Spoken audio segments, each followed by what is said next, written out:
بسم اللہ الرحمن الرحیم۔ السلام علیکم۔ پانی کا بیان چل رہا ہے۔ پچھلے درس میں ہماری بات ہوئی تھی کہ اگر پانی میں نجاست گر جائے، تھوڑا پانی ہے اس میں نجاست گر گئی ہے، نجاست کم ہو یا زیادہ ہو، پانی ناپاک ہو جائے گا۔ اب بتا رہے ہیں جاری پانی میں، جیسا کہ سمندر، چشمہ وغیرہ میں نجاست گر جائے، جاری پانی میں نجاست گر جائے تو پانی ناپاک نہیں ہوگا، پانی ناپاک نہیں ہوگا۔ ہاں، اگر نجاست کا اثر اس میں آ جائے پھر پانی ناپاک ہو جائے گا۔ نجاست کا اثر یعنی نجاست کی بو آ رہی ہے، یا رنگ آ رہا ہے، یا ذائقہ آ رہا ہے، تو ایسی صورت میں پانی ناپاک ہو جائے گا۔ فرمایا وَأَمَّا الْمَاءُ الْجَارِي إِذَا وَقَعَتْ فِيهِ نَجَاسَةٌ، جہاں تک تعلق ہے جاری پانی کا، جب اس میں نجاست گر جائے، جاز الوضوء منہ، اس سے وضو کرنا جائز ہے۔ جاری پانی میں جب نجاست گر جائے اس سے وضو کرنا جائز ہے، لیکن شرط لگا دی اذا لم یری لها اثر، جب نجاست کا اثر نہ دیکھا جاتا ہو، نجاست کا اثر نہ ہو۔ مثال کے طور پر ندی میں کوئی جانور مرا ہوا ہے، اس سے پانی لگ کر آ رہا ہے اور آپ آگے بیٹھ کر وضو کر رہے ہیں، لیکن پانی میں نجاست کا کوئی اثر نہیں ہے تو وضو کر سکتے ہیں۔ لیکن اگر نجاست کا اثر آ رہا ہے، مثال کے طور پر بو آ رہی ہے، تو آپ اس جگہ سے وضو نہیں کر سکتے، تھوڑا سا اور دور ہو جائیے، جہاں نجاست کا اثر نہ آ رہا ہو وہاں سے وضو کیا جا سکتا ہے۔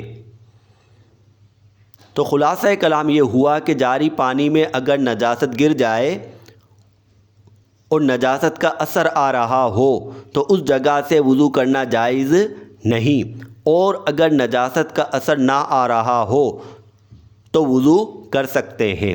دوبارہ ترجمہ اور عبارت دیکھ لیتے ہیں۔ اما الماء الجاری اذا وقعت فیہ نجاست جاز الوضوء منہ اذا لم یری لها اثر، جاری پانی جب اس میں نجاست گر جائے تو اس سے وضو کرنا جائز ہے، جب کہ نجاست کا اثر نہ دیکھا جاتا ہو، لأنها لا تستقر مع جریان الماء، کیونکہ نجاست پانی کے جاری ہونے کی وجہ سے برقرار نہیں رہے گی۔ پانی جاری ہے تو جاری پانی تو نجاست کو بہا کے لے جائے گا، تو پانی کے جاری ہونے کی وجہ سے نجاست ایک جگہ پہ نہیں رہے گی بلکہ نجاست کو پانی بہا کے لے جائے گا، لہٰذا جاری پانی میں ناپاکی رہے گی نہیں۔ جب رہے گی نہیں تو اس سے وضو اور غسل کرنا جائز ہے۔ دوبارہ ترجمہ دیکھ لیتے ہیں۔ جاری پانی جب اس میں نجاست گر جائے اس سے وضو کرنا جائز ہے، جب کہ نجاست کا اثر نہ دیکھا جاتا ہو، کیونکہ نجاست پانی کے جاری ہونے کی وجہ سے برقرار نہیں رہے گی۔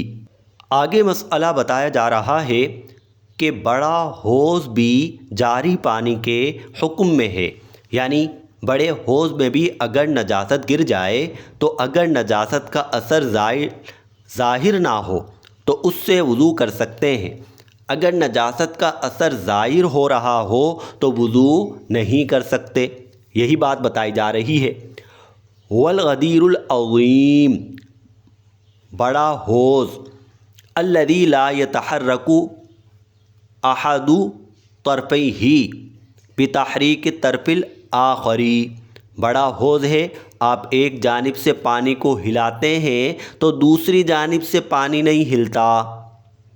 اتنا بڑا حوض ہے کہ ایک جانب سے آپ پانی کو ہلاتے ہیں تو دوسری جانب سے پانی نہیں ہلتا۔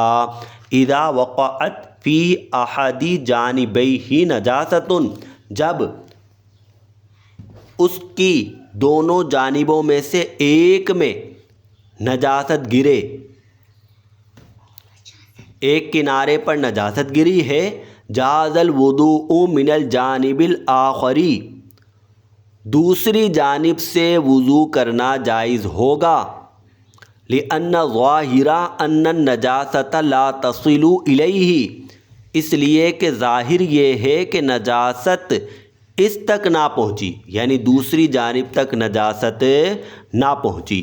اگلا مسئلہ، پانی میں ایسی چیز گر کے مر گئی جس میں بہتا خون نہیں ہے، یعنی اتنا خون ہے ہی نہیں کہ خون نکل کر بہے۔ اگر ایسی کوئی چیز پانی میں گر کر مر گئی، پانی تھوڑا ہو یا زیادہ ہو، پانی ناپاک نہیں ہوگا، جیسا کہ مکھی ہے، مچھر ہے وغیرہ۔ فرمایا وَمَوْتُ مَا لَيْسَ فِيهِ نَفْسٌ سَائِلَةٌ فِي الْمَاءِ، پانی میں اس چیز کا مر جانا جس میں بہتا خون نہ ہو، پانی میں اس چیز کا مر جانا جس میں بہتا خون نہ ہو، لا یفسد الماء، پانی کو ناپاک نہیں کرے گا۔ کالبقی، جیسا کہ کھٹمل، والذبابی اور مکھی، والزنابیری اور بھیڑ، والعقاربی اور پسو۔ اگلا مسئلہ بیان کر رہے ہیں کہ مچھلی وغیرہ جو چیزیں پانی ہی میں رہتی ہیں وہ پانی میں مر گئیں، آپ نے مچھلی پالی بھی ہے، پانی میں مر گئی تو اس سے پانی ناپاک نہیں ہوگا۔ وَمَوْتُ مَا يَعِيشُ فِي الْمَاءِ اِذَا مَاتَ فِي الْمَاءِ، مر جانا اس چیز کا جو پانی میں رہتی ہے، عاشا یعیش مانے رہنا، مر جانا اس چیز کا جو پانی میں رہتی ہے، اذا مات فی الماء، جب پانی میں مرے گی، لا یفسد الماء، پانی کو ناپاک نہیں کرے گی۔ کالسمکی، جیسا کہ مچھلی، والضفدع اور مینڈک، والسرطانی اور کیکڑا۔ اگر پانی میں جو چیزیں پانی ہی میں رہتی ہیں پانی میں مر جائیں تو پانی ناپاک نہیں ہوگا۔ اگلا مسئلہ، مائع مستعمل سے وضو اور غسل نہیں ہو سکتا۔ فرمایا والماء المستعمل لا يجوز استعماله في طہارة الاحداث، مائع مستعمل اس کا استعمال احداث کی طہارت میں جائز نہیں ہے۔ احداث حدث کی جمع ہے، ہم پہلے گفتگو کر چکے کہ حدث کی دو قسمیں، حدث اصغر کو وضو کہتے ہیں اور حدث اکبر کو غسل کہتے ہیں۔ حدث اصغر بے وضو ہونا اور حدث اکبر بے غسل ہونا۔ تو فرمایا والماء المستعمل لا يجوز استعماله في طہارة الاحداث، اور مائع مستعمل کا استعمال احداث کی طہارت میں جائز نہیں ہے۔ اب سوال پیدا ہوا کہ یہ مائع مستعمل ہے کیا؟ یہ مائع مستعمل ہے کیا؟ تو فرمایا کہ جس پانی کے ذریعے حدث کو دور کیا گیا تھا، یعنی کوئی شخص بے وضو تھا، کوئی شخص بے وضو تھا، اس نے وضو کیا تو اس کے بدن سے جو پانی لگ کر گرا ہے تو وہ مائع مستعمل ہو گیا۔ یا کسی نے غسل کیا، اب اس کے بدن سے جو پانی لگ کر گرا ہے، اگر اس میں کوئی ناپاکی نہیں ہے تو وہ مائع مستعمل ہو گیا، اس سے اب وضو اور غسل نہیں کر سکتے۔ اگرچہ وہ پانی ہے تو پاک، لیکن اس سے وضو اور غسل اب نہیں کیا جا سکتا۔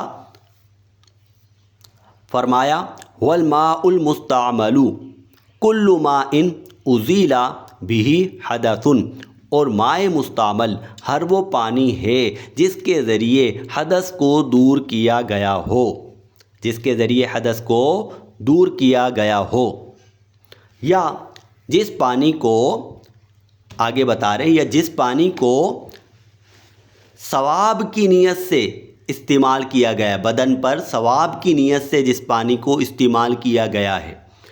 حدث کو تو دور کرنے کے لیے استعمال نہیں کیا گیا، لیکن بدن پر ثواب کی نیت سے استعمال کیا گیا ہے۔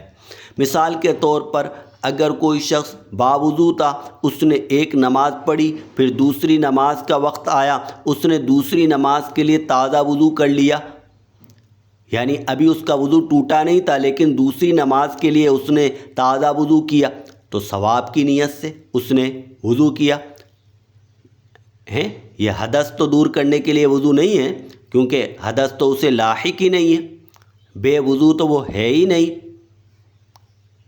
تو بدن پر جو پانی استعمال کیا جائے ثواب کی نیت سے، اسی طریقے سے کھانا کھانے سے پہلے کسی نے ہاتھ دھوئے تو ثواب کی نیت سے، تو جو ہاتھوں سے لگ کر پانی گرا ہے وہ مائع مستعمل ہو گیا۔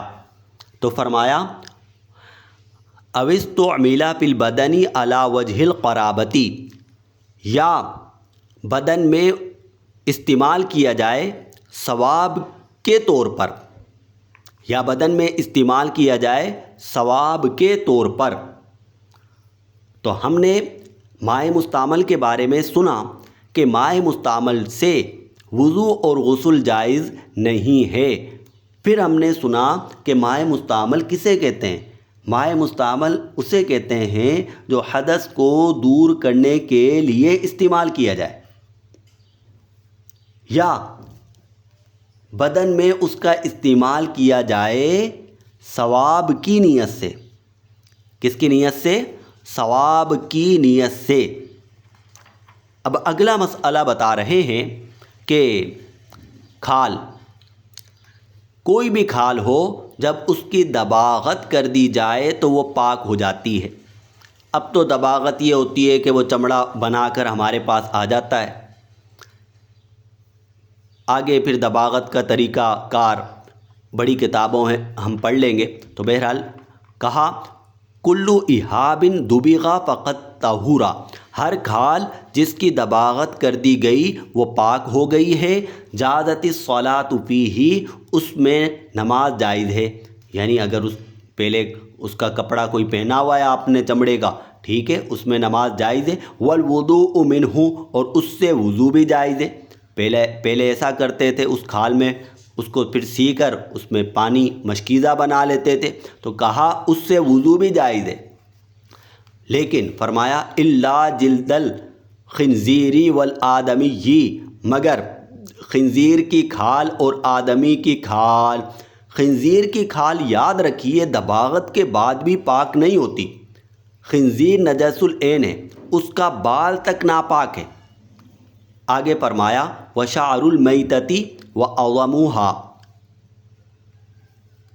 طاہر، مردار کا بال اور اس کی ہڈی پاک ہے۔ مرا ہوا جانور ہے، اس کے بال پاک ہیں۔ پاک اور حلال میں فرق ہوتا ہے۔ جب پاک کی بات کی جاتی ہے، بعض لوگ کہتے ہیں شاید یہ کہہ رہا ہے حلال، ہر پاک چیز کھائی تھوڑی جاتی۔ جس جگہ آپ نماز پڑھ رہے ہیں مٹی بھی پاک ہے، کیا کھائیں گے؟ تو بہرحال یہ لوگوں کی غلط فہمی آج کل۔ تو پاک اور حلال میں فرق ہے۔ تو بہرحال فرمایا کہ مردار کا بال بھی پاک ہے اور اس کی ہڈی بھی پاک ہے۔ وآخر دعوانا ان الحمد للہ رب العالمین۔